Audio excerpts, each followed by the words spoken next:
নমস্কার বন্ধুরা, দেখতে পাচ্ছেন একটা গ্রামে এসেছি, আবারও আমারই গ্রামে। আর চারিদিকে বিস্তীর্ণ মাঠ দেখতে পাচ্ছেন। পিছনে যেটা দেখতে পাচ্ছেন এটা বীজতলা করেছে। চলুন বীজতলাটা একবার দেখাই। এটা ধানের বীজতলা, মানে একদম ফ্রেশ ধান দিয়ে গাছ তৈরির জন্য সেই ধানগুলো বিক্রি করা হয়।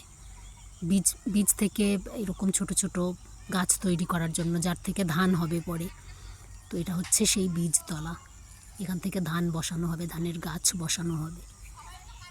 এবারে বীজতলার সামনে দাঁড়িয়ে আছি। গ্রাম বাংলা, অপূর্ব সৌন্দর্য, ভীষণ সুন্দর আমার গ্রাম।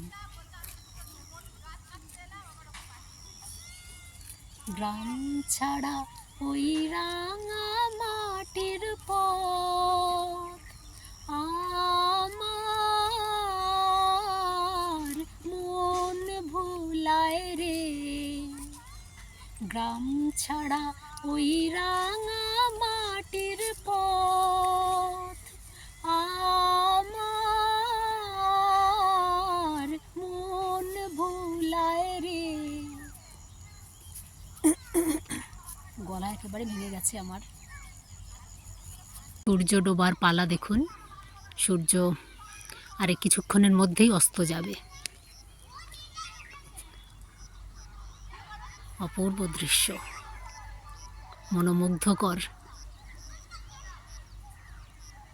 চলুন আজকের মতো টাটা। এখন অনেকটা রাস্তা যাব, প্রায় 25-26 কিলোমিটার। সন্ধে হয়ে আসছে, এখনও সন্ধে হয়নি, সেহেতু শীতকাল, সেই জন্য একটু বেলাটা ছোট। তো চলুন আবার দেখা হচ্ছে। ভালো থাকবেন সকলে।